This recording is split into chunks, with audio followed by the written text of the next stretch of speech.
어, 오늘 함께 나눌 말씀의 제목은요, 나는 죄인입니다입니다.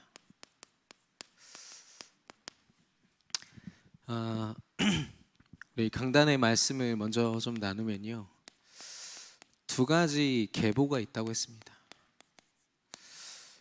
좀 구체적으로 이야기하면 우리가 현장에서 또 살아가면서 우리가 타야 하는 영적인 두 가지 흐름이 있거든요. 영적으로 볼 때 우리 강단에서는 가인의 계보라고 했는데, 저는 실패의 계보라고 저는 명명을 하고요. 또 이 셋의 계보죠. 참된 성공과 승리의 계보입니다. 왜 실패냐? 이 가인은요, 근원적으로 실패했습니다. 왜냐하면 하나님을 향한 예배에 실패했기 때문에, 하나님을 찬양하기 위하여, 하나님께 영광 돌리기 위하여, 모든 존재로 하나님께 예배하기 위하여 지어진 인간이 그 예배 가운데서 나를 드러내는 거죠.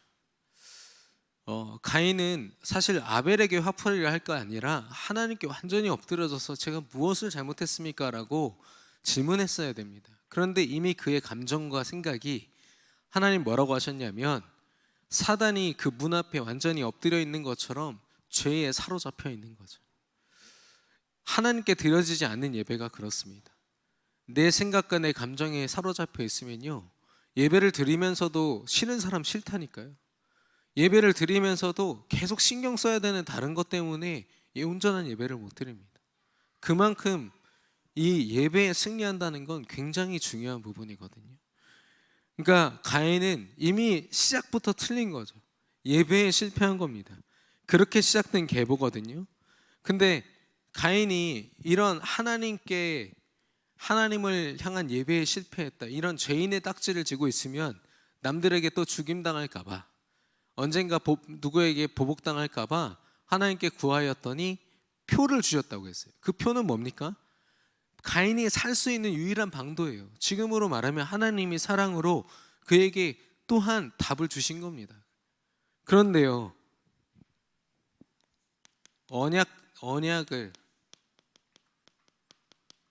언약적 실패죠. 하나님의 주신 언약을 놓친 겁니다. 네가 이 표딱지 하나만 제대로 들고 다녀도 너는 어디 가서 해를 당하지 않을 거야.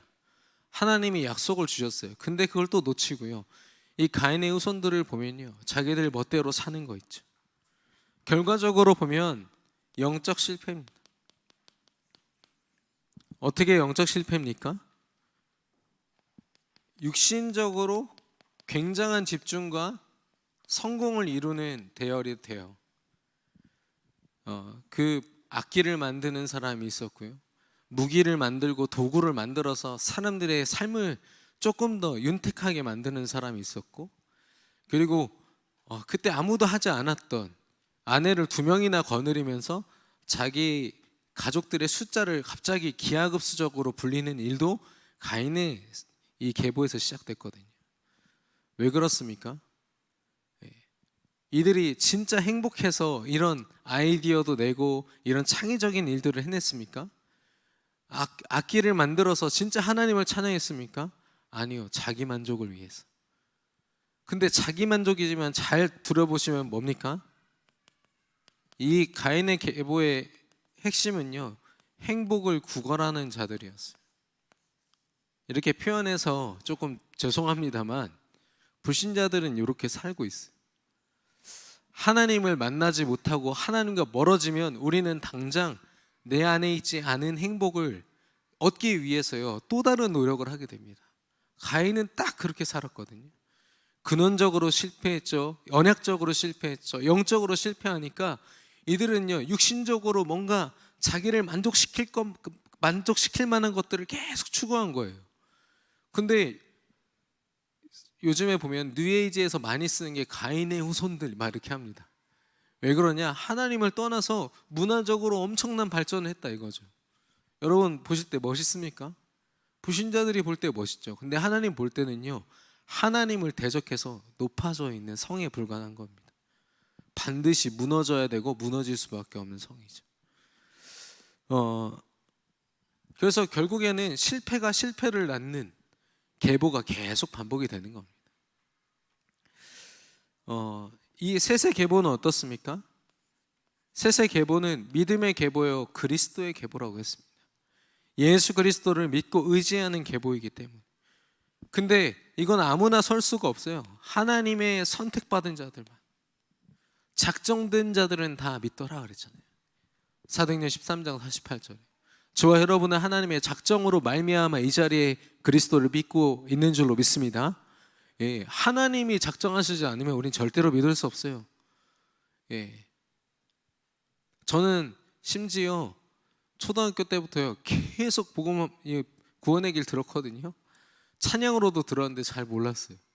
근데 어느 날 제 영적 문제와 함께 조용히 어머니께서 전달해 주시는 구원의 길이 제게 딱 들려오는 거예요.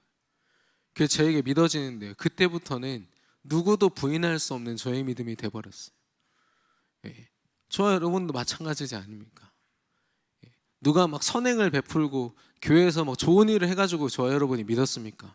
아니면 어느 날 갑자기 내게 주어진 그 믿음, 그러나 하나님이 창세전 영세전에 작정하신 그 믿음으로 우리가 이 자리에 있는 줄로 믿습니다. 그래서 선택받은 자들, 그렇기 때문에 이 사람들은 참된 예배가 무엇인지 압니다. 아벨의 예배가 어린 양의 첫 새끼, 양의 첫 새끼를 드린 그 피를 흘린 예배였다. 제물에서 그 답이 있다라고 얘기하지만 제물보다 더 큰 건 뭐냐? 믿음입니다. 언젠가 하나님은요 싫어하세요. 피 흘려서 제사하는 거를 역겹다고 말씀하십니다. 왜냐? 믿음이 없이 하니까요. 그냥 형식만 드리는 겁니다. 그런 피는 내가 역겨워서 더 이상 그 냄새 맡고 싶지도 않다라고 얘기합니다. 왜냐? 믿음으로 드리는 예배, 예수 그리스도를 믿는 예배를 이 셋의 계보에 있는 사람들이 드렸던 거죠. 이제는 나의 만족을 위한 육신적 성공이 아니라 하나님이 부여하시는 성공으로 나를 드리는 겁니다. 하나님 나를 사용하여 주옵소서. 내가 어떤 상황을 만나든 하나님이 내게 허락하신 줄 믿고 순종하겠습니다. 내가 오늘도 할 것은 나의 성공을 위해서 내가 악착같이 노력하는 것이 아니라 이미 나의 성공을 예비하신 하나님의 말씀을 따라가겠습니다. 저는요 지금 우리 중직자분들, 글쎄요 1세대라고 표현해야 될까요? 2세대라고 표현해야 될까요? 네, 약간 좀 애매한데요. 그만큼 이런 영적으로 볼 때 내 체질도 있으면서 하나님 앞에 나아가는 간절함이 있는 여러분 세대 있어요. 근데 우리 이제 가끔 류광수 목사님은 그렇게 얘기하잖아요. 이제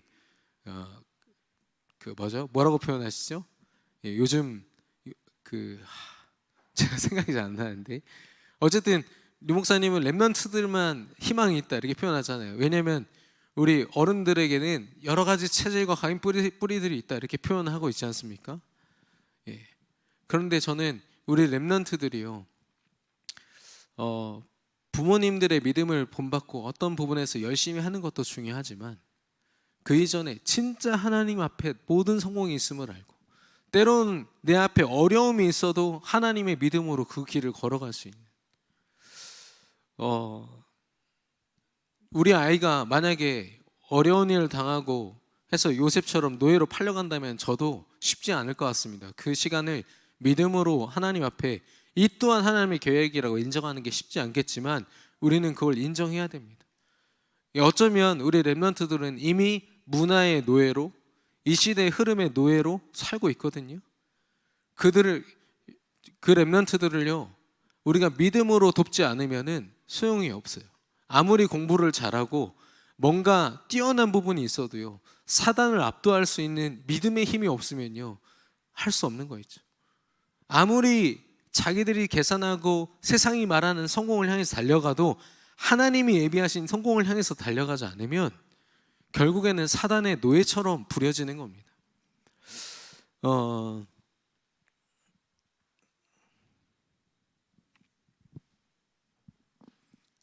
여기에 참된 행복이 있습니다.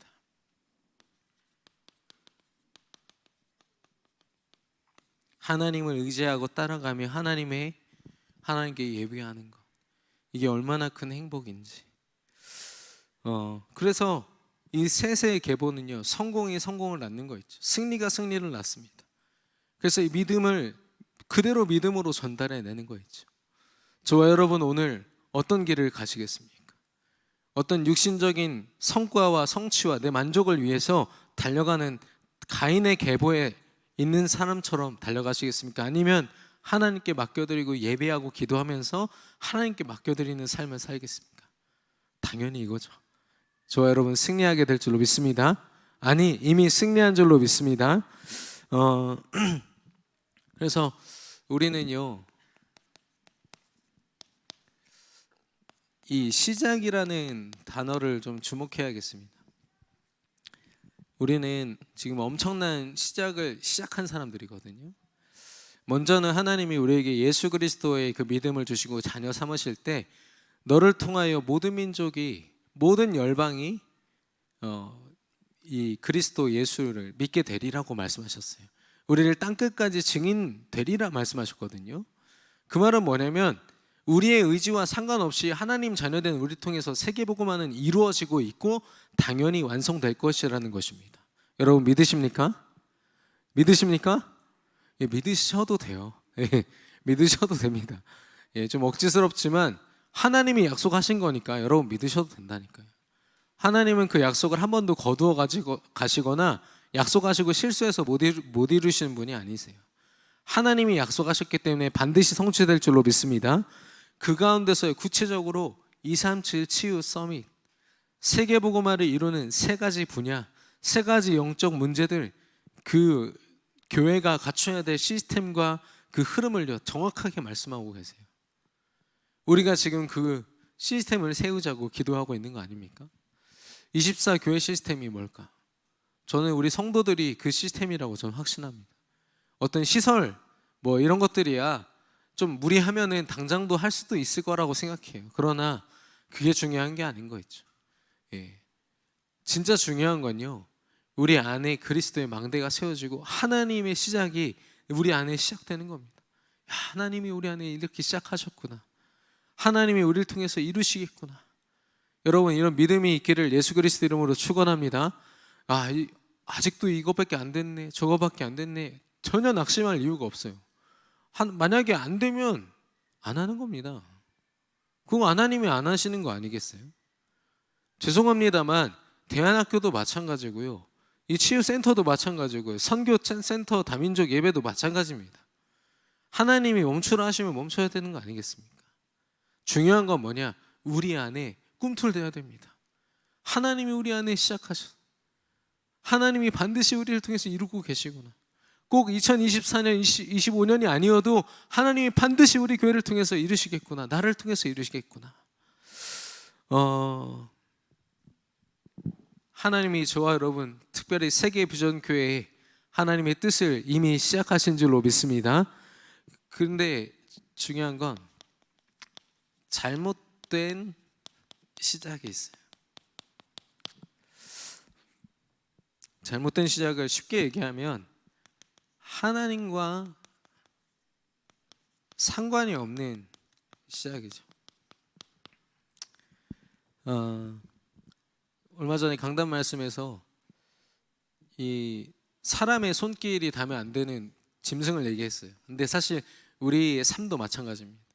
우리 인생의 주인이 그리스도가 맞다면, 하나님이 주관자가 맞으시다면 우리는 우리의 손을 타서 우리의 삶을 살아내서는 안 됩니다. 하나님의 손길로 살아내야 되거든요. 예. 그런데 우리 인생에요, 이 불안함을요 지울 수가 없어요. 믿음과 조금만 멀어지면요, 미래에 대한 불안함, 지금 당장 내가 뭘 해야 되는지 모르겠다는 그런 불안함, 그리고 뭔가 예상되는 안 좋은 일들 있잖아요. 거기서는요 이 불안함을 거둘 수가 없는 거예요. 그 대표적인 사람이 누굽니까? 믿음의 아버지란 아브라함이죠. 이때는 사실 아브람이었는데, 아브라함이 너희 친척 아비 집을 떠나 내가 지시할 땅으로 가라 이렇게 얘기했을 때 그 불안함 때문에 아버지와 또 조카 롯을 데려갑니다. 아버지는 중간에 죽고 롯은 데려가서 결국에는 소돔과 고모라의 저주를 맛보고 굉장한 어려움을 당하잖아요. 그게 어떻게 보면 아브라함의 불안함 때문이에요. 아유, 그래도 아무리 친척을 떠나라고 했지만 친척 데리고 가야겠다. 데려간 거죠. 예, 완벽한 믿음은 아니었어요. 사실 아브라함도 보면. 그리고 아브라함이 하나님이 지시할 땅에 도착했을 때 기근이 덮쳤습니다. 그러면 어떻게 해야 되죠? 하나님께 질문해야죠. 하나님, 기근이 덮쳐서 우리 가족들이 먹기가 힘듭니다. 하나님 인도해 주세요. 그래야 되는데 당장 비옥한 나일강이 흐르는 애굽 땅으로 가버려요. 하나님이 시키지도 않았는데. 가자마자 그 왕을 만나죠. 왕을 만났을 때 그 왕이 자기 아내 사례를 탐낼까봐. 글쎄요, 나이 많은 그때 거의 할머니인데 자기 아내를 탐낼까봐. 탐내면 어떻게 됩니까? 그 남편을 죽이고 아내를 취하잖아요. 그 당시에 문화가 그랬으니까. 그러니까 아브라함이 지금 하나님 앞에 믿음으로 나아가겠다고 약속해놓고요, 불안한 거예요. 그래서 뭐라고 합니까? 우리 아내가 아니라 누이입니다. 마음껏 데려가세요. 그랬다가 바로왕한테 하나님이 직접 저주하잖아요. 바로왕한테 혼난다니까요. 야, 너희 하나님한테 나 혼났어. 야, 빨리 데리고 꺼져. 재수 없으니까. 이렇게 얘기돼요. 불신자한테도 조롱받는 믿음이 돼버렸다니까요. 불안함. 성경에는 생각보다 많은 사람들이 이 불안함으로, 믿음이 있음에도 불구하고 불안함으로 자식의 신앙생활을 살아갑니다. 두 번째는 조급함이에요. 잘 아시다시피 사울 왕은 지금 전쟁을 앞두고 어떻게 이겨야 되냐 보니까 예배를 드리고 나가면 승리하는 거 있죠. 근데 예배를 드려서 승리한 겁니까? 아니면 하나님이 배경이 되셔서 승리한 겁니까? 사울이 이런 영적 감각이 떨어지니까 조급한 거예요. 막 전쟁이 가까워오는데 이 사무엘 선지자가 와서 예배를 드려야 되거든요. 그러니까 어쨌든 예배만 드리면 되겠지 해서 자기가 자의적으로 예배를 드립니다. 하나님의 말씀을 가진 이 선지자가 말씀을 선포하는 제사 예배를 드려야 되는데 그 의미를 모르니까 조급하게 자기 멋대로 드려버린 거죠. 그래서 결국에는 처참한 결과를 낳지 않습니까? 그 전쟁에서 실패하게 되잖아요. 그리고 중요한 건 하나님이 이 계기를 통해서 사울을 떠나게 됩니다. 세 번째는 무감각함입니다. 사사기의 모든 내용들이 그렇습니다. 영적인 지도자들을 하나님이 10여 명을 막 세워가지고 계속해서 이스라엘을 이끌려고 하십니다. 그런데 결국에는 그들이요, 우상과 타협하고 세상과 타협하고. 사사기의 그 주제가 뭔지 아십니까? 자기의 소견에 따라. 자기의 소견에 따라. 자기 소견에 따라서 하나님을 느끼지 못하는 그 무감각함으로 자기 멋대로 선택하다가요, 다 실패하고 주변에 있는 강대국에게 짓밟힙니다. 그런 과정을 거치게 되거든요. 네 번째로는 교만함입니다.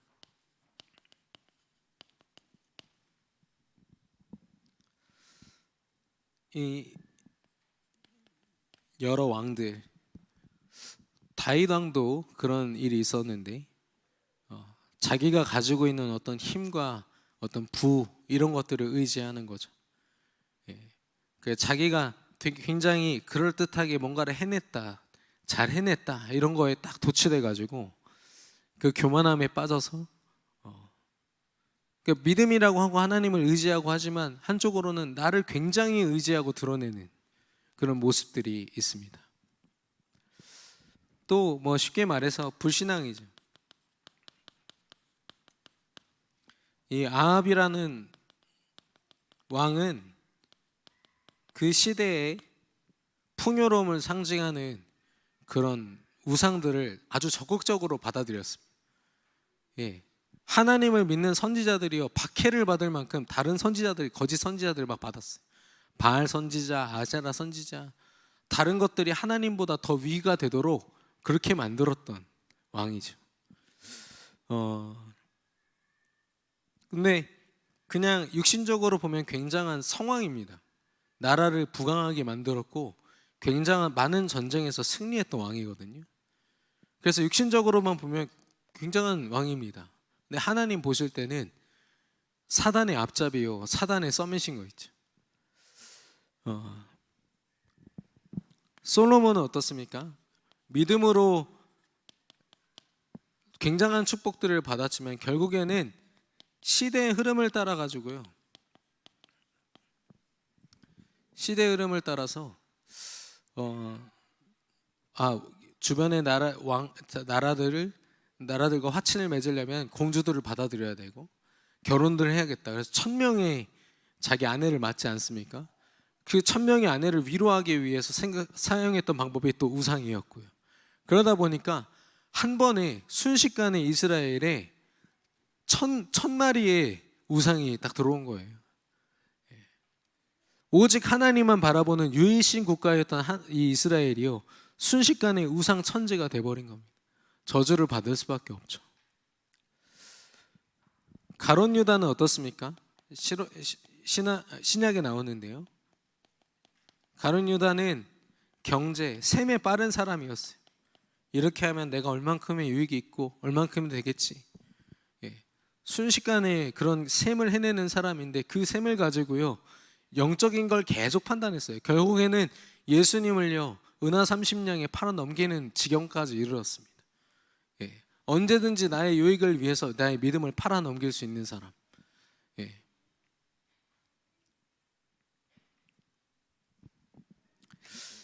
그리고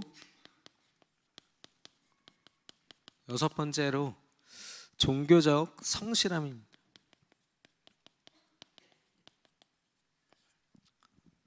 이건 좀 다른 이야기인데요. 내가 이만큼 공부해서 이 정도로 레벨을 높이면 하나님이 세계복음화에 더 쓰실 거야.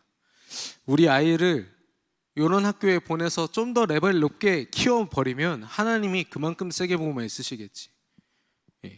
종교적인 성실. 하나님은 우리의 육신적인 조건을 보고 쓰시지 않으십니다. 하나님은 오직 우리의 중심만을 보시고 하나님이 그 중심을 통하여 역사하실 때는 우리가 가진 조건과 상관없이 세계복음화는 반드시 이루어질 줄로 믿습니다. 성경에도 보면요 그 사람이 엄청 뛰어나서 하나님이 쓰신 사람 단 한 명도 없습니다. 그 사람이 부족하고 처한 상황이 노예포로 소국일지라도 믿음을 가지고 하나님께 의지한 그 사람, 언제든지 감사하면서 하나님께 나아간 그 사람을 쓰셔서 세계복음화 이루셨거든요. 근데 우리도 모르게 하나님이 기뻐하실 것 같은 나의 모습을 향해서 성실하게 다른 사람과 잘 지내고 두루두루 그런 게 아닙니다. 헌신도요 내가 뭔가 결과를 기대하면서 헌신하는 거 종교적 성실함입니다. 우리가 하나님께 드리는 헌신과 모든 것은요 하나님 주신 믿음과 감사의 결과로 더 드리는 거죠.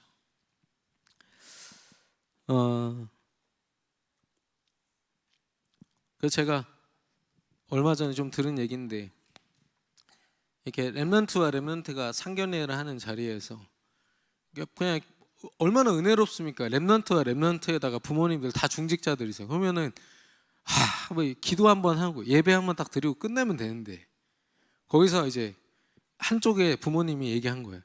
사실 우리 아들이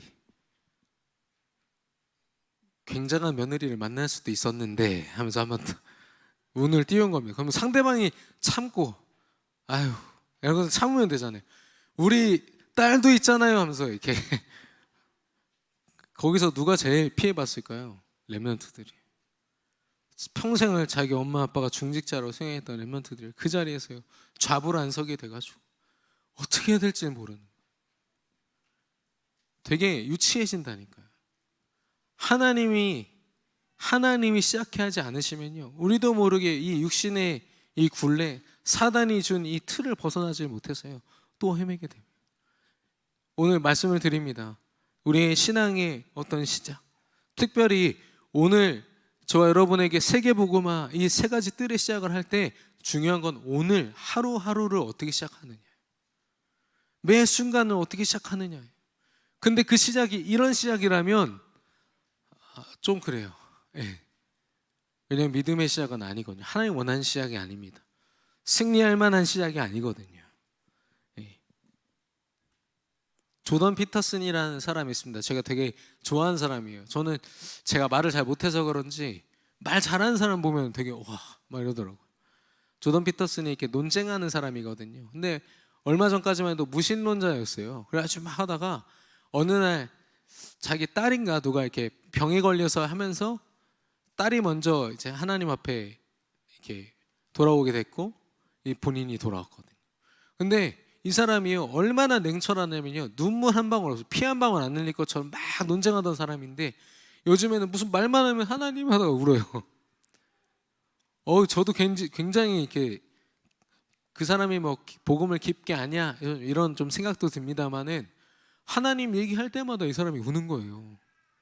야, 저 사람이 하나님의 은혜를 그래도 좀 아나 보다 생각이 드는 거 있죠. 여러분 정말 하나님의 은혜가 체험되십니까? 예, 이런 생각들 속에서 우리가 혹시 메말라 있지 않습니까?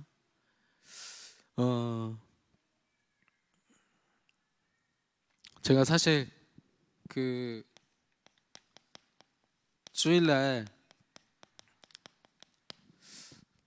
축구하고 나서부터 이렇게 몸이 슬슬 안 좋아지더니 안 하던 운동을 갑자기 해서 그런가 이게 지금 감기가 걸려서 지금도 사실 몸이 안 좋습니다. 지금도 엄청 추워요. 지금 이 자리가. 그렇다고 에어컨을 꺼달라고 할 수도 없고 여러분 다 더우시니까. 그런데 이게 되게 불편하더라고요. 다른 사람들 우리 가족들은 다 땀 흘리고 있는데 저 혼자 추워가지고 막 이러고 있는 거예요. 제가 몸이 병들어 보니까요 인지 부조화가 돼요. 분명히 더운 날씨를요 춥게 느끼는 거예요. 몸이 무너지니까. 하나님이 주신 은혜의 순간들이요 이런 잘못된 시작 속에 있으니까요 다르게 느끼는 겁니다. 힘들게만 느끼고 어렵게만 느끼고 불편하게만 느끼고 원망스럽게만 느끼고 다른 사람 핑계대게 느끼는 거죠. 여러분 절대 그러지 마시고요 하나님께 나아가시기를 바라요. 그래서 우리는 올바른 시작을 하는 사람들인데 어떻게 올바른 시작을 합니까? 오직 예수 그리스도로. 그래서 동시에 나라는 존재가요 크게 중요하지 않습니다. 내가 어떻게 느끼고 내가 뭘 했고 내가 했던 것이요 주님이 하나님께서 우리 인생의 주어가 바뀌기를 축원합니다. 하나님이 행하시는 삶, 하나님이 예비하신 삶이에요. 그래서 오늘 이제 베드로라는 한 사람을 볼 텐데요 한 번의 체험이 굉장히 중요한 것 같아요. 이 말은 한 번만 체험하라는 말은 아닌 거 아시죠? 근데 중요한 한 번의 체험은 한 번 하셔야 돼요. 어떤 체험입니까? 오늘 이 베드로가요 지금 어떤 상황이냐면 밤새도록 그물을 내렸는데 물고기가 안 잡힌 거예요. 그래서 다 포기하고 그 무태 나와가지고 그물을 정리하고 있었어요. 그때 예수님이 오시더니 갑자기 이렇게 막 이런저런 말씀을 선포를 하시고 다시 들어가서 정리하던 그물을 가지고 들어가서 저기에 깊은 곳에 던져봐라 이렇게 얘기하신 거 있죠. 지금 그런 상황이 이해가 되십니까? 잘 아는 아마 그 내용이라고 알고 있습니다.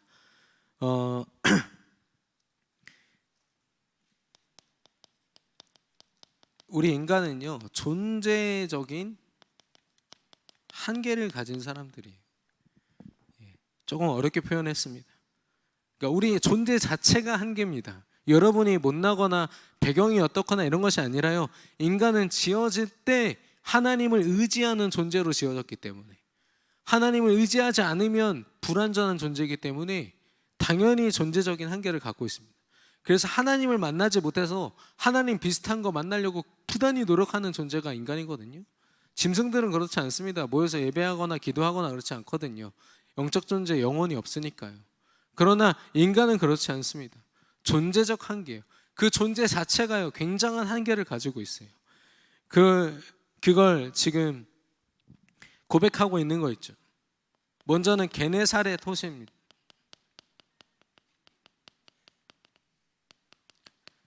이 공간적인 한계, 아무리 밤을 새도요 그 공간을 벗어날 수도 없어요. 여러분과 제가요 내가 원하는 대로 막 직장도 막 옮기고 막 할 수 있습니까? 예. 우리 인생을 두고요 굉장히 힘든 결정들인 거 있죠. 공간과 시간의 제약들이요 우리에게 분명히 있습니다. 시간의 제약으로 뭐라고 표현합니까? 밤이 새도록.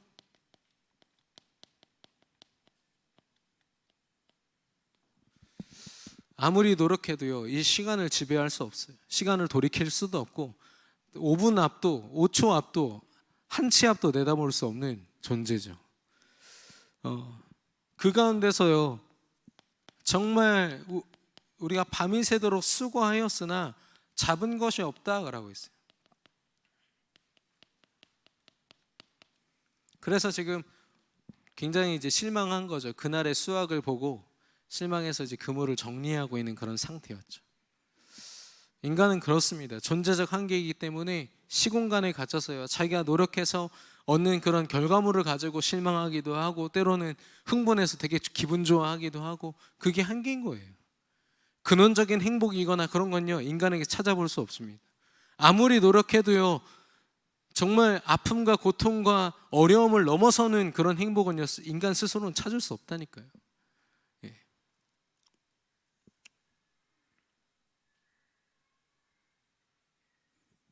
그런 베드로가 뭐라고 하냐면 그렇지만 내가 말씀에 의지하여 라고 표현합니다.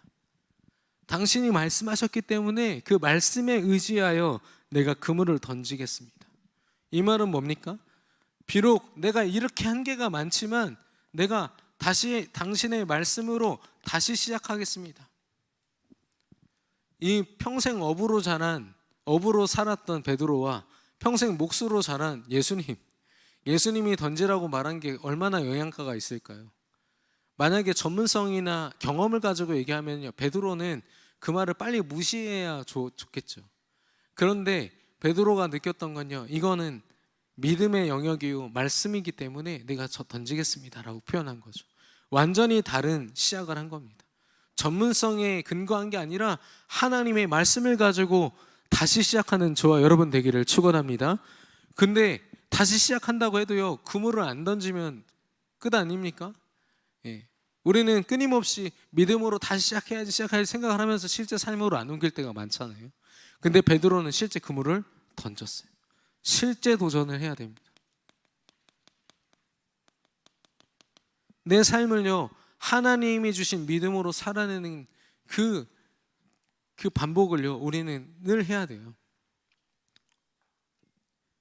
그러니까 그 결과물이 어떻게 됐죠? 찢어진 그물.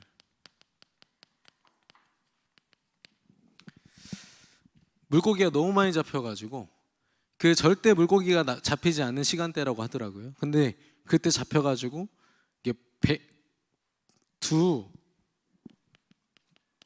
배에 나눠 담을 정도로. 그 말은 뭐냐면 베드로만 놀란 게 아니라 같이 이 어업을 하던 사람들이 다 놀란 거죠. 이게 도대체 뭐냐 이런 거죠.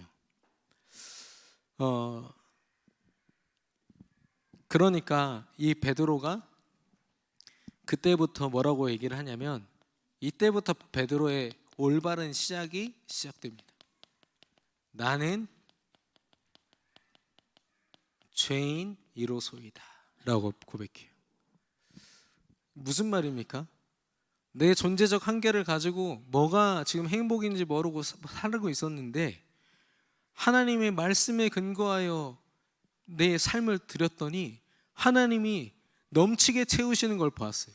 물고기가 몇 마리 잡혔냐가 아니라 이건 하나님이 내게 주신 삶이구나라는 걸 깨달은 거예요. 내가 상상할 수 없는 일들이 하나님께 있구나. 내가 전문성으로 할 수 없는 일들을 하나님이 하시는구나. 내 기준과 내 경험으로 할 수 없는 것들을 하나님이 내 삶 가운데 이루시는구나. 그게 확인이 되니까 뭐라고 얘기합니까? 나는 죄인입니다. 하나님 나 아무것도 못해요. 나는 너무너무 한계가 많아서요. 난 아무것도 못해요. 그래서 나는 당신 앞에 설 자격조차 없습니다. 나를 떠나시옵소서. 베드로가 그렇게 고백합니다. 얼마나 겸손해졌습니까? 진짜 겸손은요, 무작정 다른 사람한테 양보하는 게 물론 그것도 겸손의 한 일부지만 가장 중요한 신앙의 겸손은 하나님 앞에 나를 내려놓는 겁니다. 어떠한 모습으로도 나를 드러내지 않는 겁니다. 하나님이 내 앞에 서시도록, 하나님이 내가 감당하고 내가 견뎌야 할 모든 것 앞에 대진표를 바꿔서요, 하나님이 상대하시도록 하나님을 앞세우는 거. 지금 베드로가요, 이 한 번의 체험으로요, 자기 인생의 패턴과 모든 게 다 바뀐 거예요. 아, 이게 신앙이구나, 이게 믿음이구나. 저는 이게 단순히 어떤 회개의 고백인 줄 알았어요. 그게 아닙니다. 내 인생을 맡기는 고백이에요. 저와 여러분에게 매일 매순간 이 고백이 날마다 넘치게 되기를 축원합니다. 내가 내 죄를 고백하라는 게 아니에요. 하나님, 이런 죄 졌습니다, 저런 죄 졌습니다, 나 부족합니다, 이 정도가 아니라요, 나는 존재적으로 하나님 떠나서는 아무것도 할 수 없으니까 하나님 그리스도로 내게 역사하여 주옵소서. 이사야 선지자도 나라의 멸망을 두고서 성전에 갔을 때 하나님의 영광을 보고 뭐라고 했습니까? 자신의 입술에 부정함을 고백했어요. 하나님의 영광을 보고 나니까, 이거 딱 한 번 체험하고 나니까 선지자면요, 얼마나 많은 말씀을 알고 얼마나 하나님과 소통했겠습니까? 그런데도 나는 부정하구나, 나는 아무것도 아니구나. 근데 그를 통해서 뭐라고 말씀하시죠? 내가 그루터기를 세우겠노라 말씀하시잖아요. 하나님은요, 이런 올바른 시작을 하고 올바른 고백을 하는 그 사람을 통해서 반드시 그 시대와 그 현장을 향한 하나님의 뜻과 계획을 시작하실 줄로 믿습니다. 그래서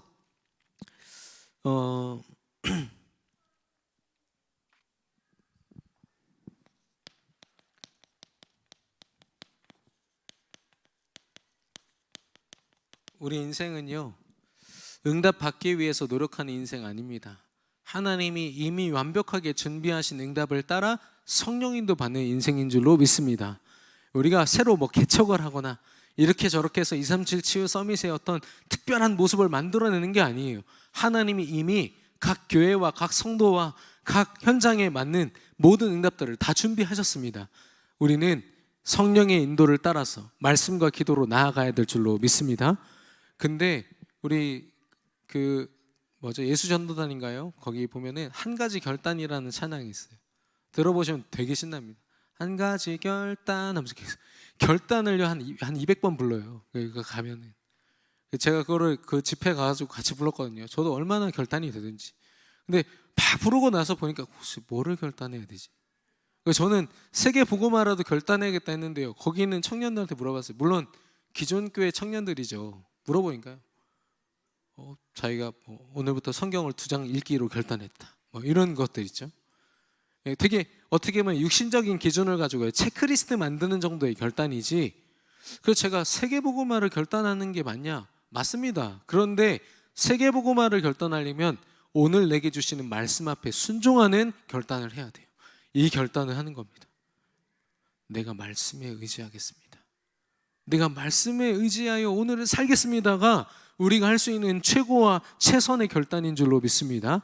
그래서요, 이미 그거 아시는 분들은 여러분 강단 말씀 들을 때 이미 자세가 다릅니다. 왜냐하면 그 말씀 안에 나에게 일주일이, 나의 모든 순간이 다 담겨 있는 걸 알기 때문에. 준비된 응답을 이 예수님 뭐라고 하시냐면 무서워하지 말라 그랬습니다.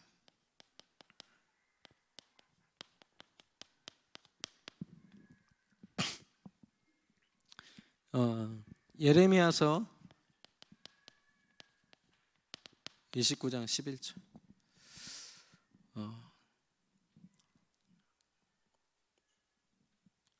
우리 앞에 많은 어려움들이 있고 또 우리가 두려워하고 무서워한 것들이 많이 있죠. 또 때로는 진짜 어려움을 당했을 때는 정말 손 쓸 수 없이 나의 생각과 마음이 무너질 때가 있습니다. 그리고 어떨 때는 하나님께 불평도 돼요. 왜 하필 이런 어려움까지 주십니까? 이럴 때가 있거든요. 근데 뭐라고 했냐면 너희를 향한 나의 생각은 재앙과 저주가 아니라 너에게 평안이요 희망과 소망을 주기 위함이다 라고 하고 있습니다. 요셉이 만약에 감옥에 가서 노예로 팔려가서 한 13년, 14년 되는 시간 동안 절망만 하고 낙심만 했다면 어땠을까요? 제가 볼 땐 그 시간을 못 버티고 아마 자살하지 않았을까 싶었지만 요셉에게는요, 하나님의 언약이요, 실존이었던 거예요. 내가 노예로 살고 있지만 이곳에 하나님 나라가 임했고 하나님의 계획이 노예 생활 하루하루 24시간 가운데 임해 있다는 걸 확신했던 거죠. 그 속에서 하나님이 이루시는 세계 복음화를 늘 맛보면서 살았기 때문에 그게 13년이건 20년이건 상관없었던 겁니다. 그렇기 때문에 그래서 저는 요셉의 영적 문제가 뭘까 보니까 사람이더라고요. 사람에게 배신당하는 아이콘이에요. 형들에게 배신당했죠. 자기가 그렇게 극진히 섬겼던 보디발 아내한테 배신당했죠. 자기가 그렇게 꿈에서까지 해줬던 뭐죠? 음식 맡은 관원장한테 또 맞나요? 예. 그 사람한테 배신당했죠.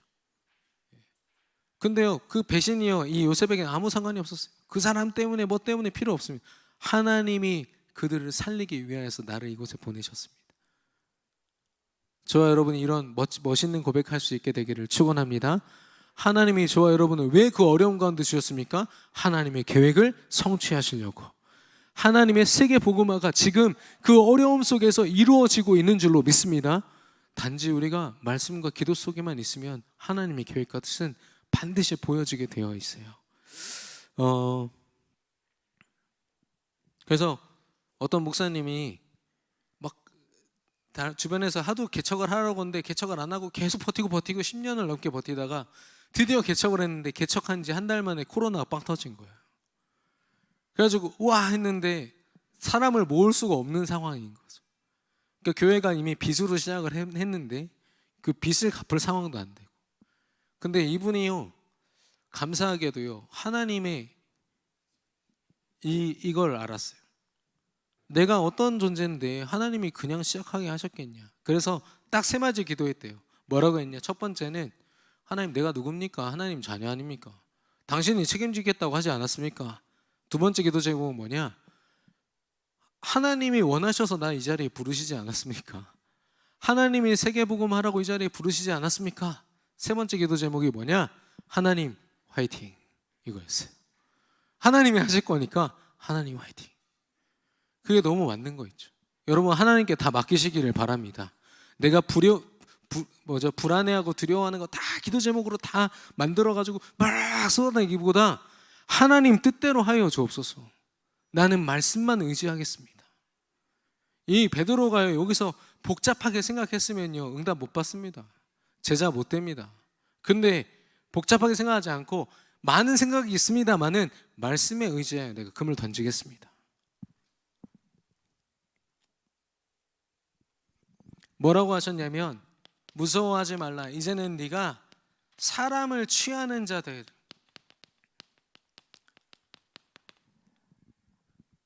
다른 공간복음에서는 사람을 낚는 어부가 되게 하리라 라고 하셨잖아요. 마태복음 28장 19절, 모든 민족을 상대하는 자로 우리를 부르셨고 땅끝까지 증인이 되리라 말씀하셨고요. 하나님이 예비하신 마태복음 24장 14절, 복음이 증거되는 그날 끝이 오리라. 하나님의 끝까지, 하나님이 예비하신 끝까지 우리를 책임지시고 하나님께서 인도하실 줄로 믿습니다. 우리는요, 이런 존재예요. 나에게 매어 사는 존재가 아니라 사람을 취하는 자, 플랫폼이 되어서요, 죽어가는 영혼들이요, 몰려드는 사람들.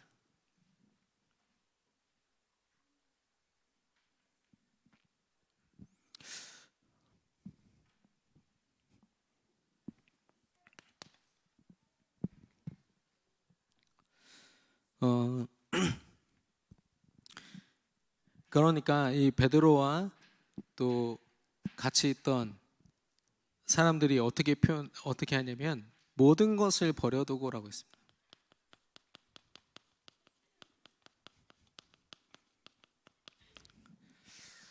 자기들이 가지고 의지하고 있던 나 자신, 또 세상의 어떤 흐름, 전문성, 그리고 사단에게 그동안 속아왔던 나의 운명과 흐름들 다 내려놓고 하나님을, 예수님을 따르기로 작정한 겁니다. 여러분, 세상의 흐름 속에 우리가 잘 살아내고 있습니까? 아니면 세상의 흐름을 무너뜨리는 그리스도의 흐름 앞에 저와 여러분이 서 있습니까? 같은 말씀이죠. 예. 저는 앞으로의 큰 흐름이 두 가지가 있는데, 앞서 보는 것. 저는 이제 대안학교의 큰 역할 중에 하나가 그거라고 생각해요. 앞서 보게 해야 됩니다. 세상에 잘 적응하게 만드는 엘리트 교육으로는 진짜 엘리트를 만들 수 없어요. 세상을 앞서 볼 수 있어야 되고, 두 번째는 뭐냐? 살릴 수 있는 자여야 됩니다. 예. 이제는 경쟁 정도가 아니라 그 경쟁의 구도 속에서요, 죽어가는 수많은 영혼들을 각 분야에서 살릴 수 있는 사람들이 그 우위에 서게 될 겁니다. 그건요, 오직 그리스도로만 가능하거든요. 이런 명상 따위로는 따라할 수도 없는 일들을 그리스도를 알고 있는 렘넌트들이 해낼 겁니다. 그래서 저는 우리 렘넌트들이요, 각자의 전문성을 가지고 크겠지만 그걸 넘어서 그리스도로 누굴 만나도 치유할 수 있는 그 능력을 소유하고, 이미 우리 렘넌트 가지고 있어요. 그걸 누리는 방법으로 알고 있어요.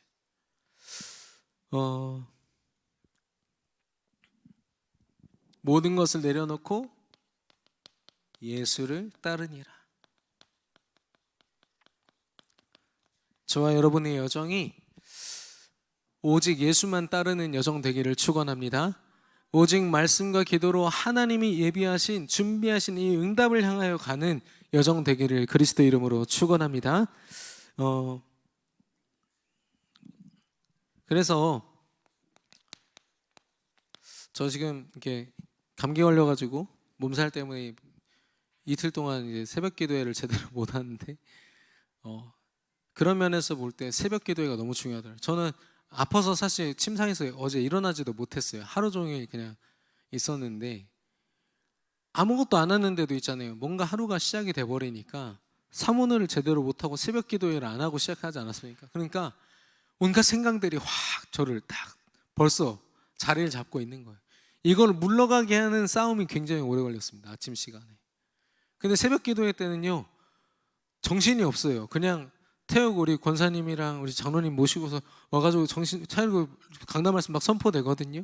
각인되고 기도하다 보면 내 인생이 하나님께 맡겨드리는 게 자연스러워집니다. 그래서 이 새벽 기도회를 강조하는 거지, 그 시간대에 나와서 기도를 좀 해봐라 이 말이 아니에요. 여러분, 정말 하나님께 내 인생 맡겨드리는 이 시간이 익숙해지셔야 돼요. 특별하게 문제가 생겼으니까 우리 아이들을 위해서 새벽 기도 해봐. 물론 이것도 굉장히 도전입니다. 그러나 익숙해져야 됩니다. 익숙해져야 되고 24시간이 되어야 됩니다.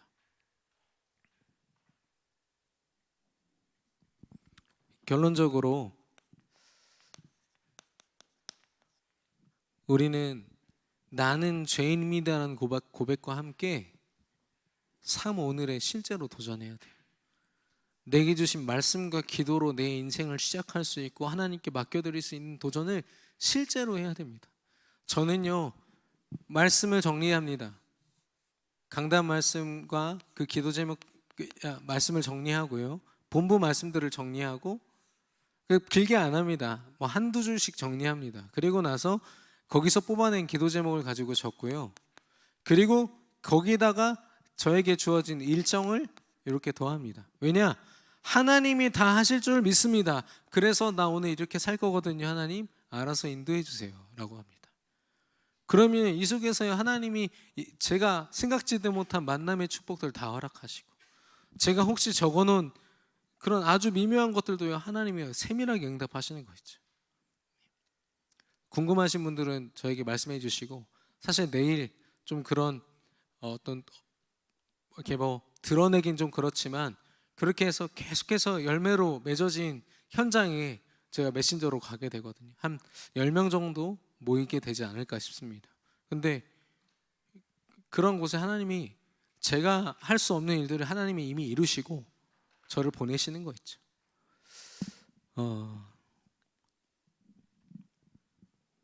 이 사문을 가지고요, 이제는 우리가 지속해야겠습니다.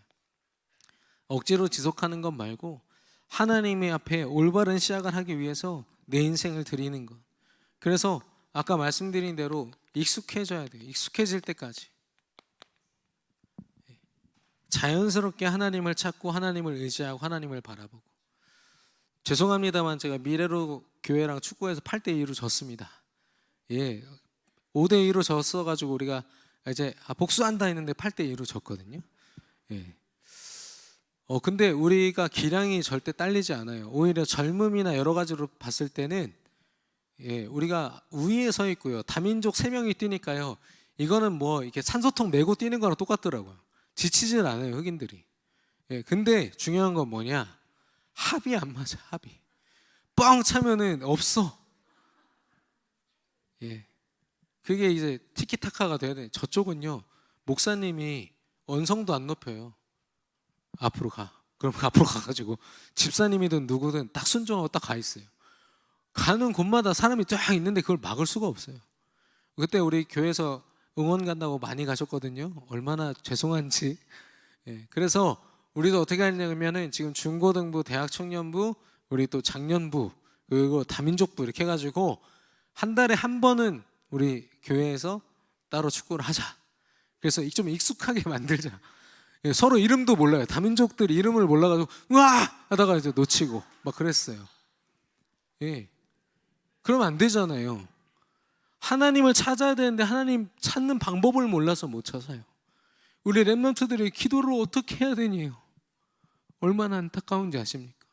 찬양을 하면서도 이 찬양의 의미를 몰라요. 왜냐? 내 만족을 위한 찬양만 해봐서 진짜 하나님을 만난 찬양을 안 해본 거예요.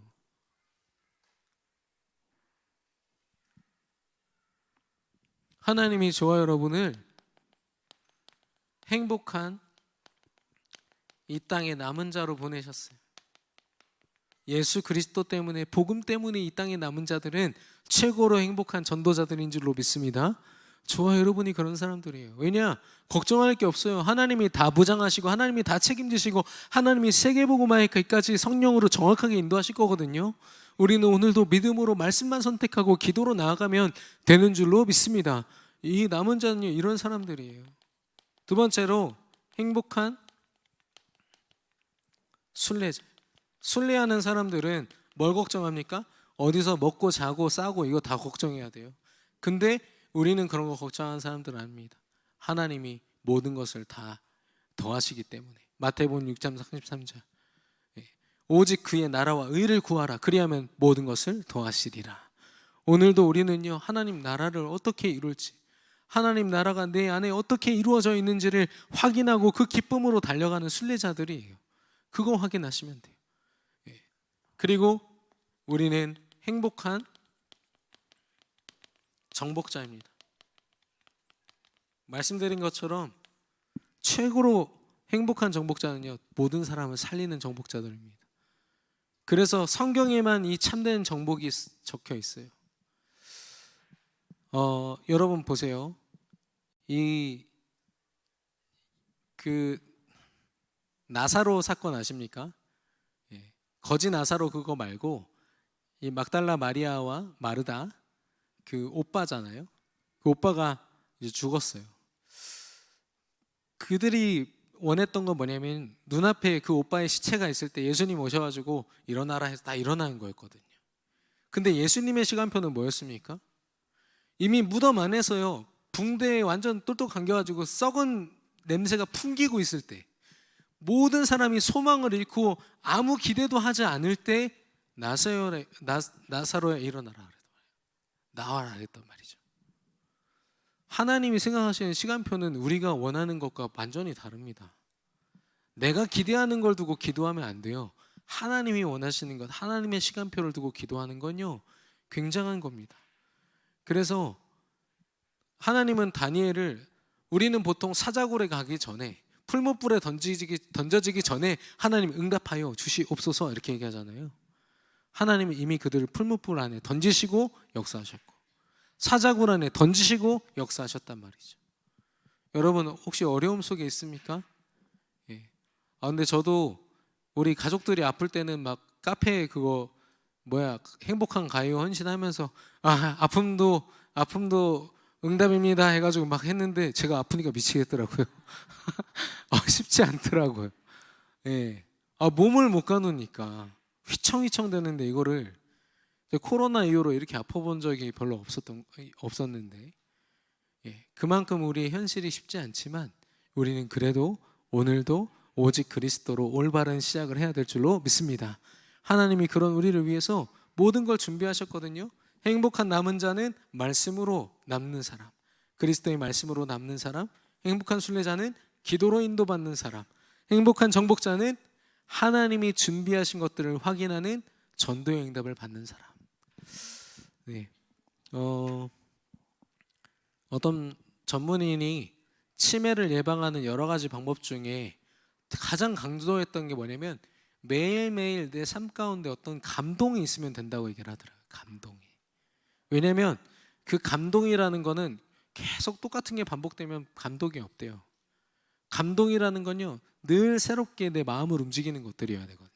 굉장히 창의적이고 굉장히 새롭게 내 안에 일어나야만 감동이 있대요. 근데 성경에서는 성령의 감동을 얘기하고 있습니다.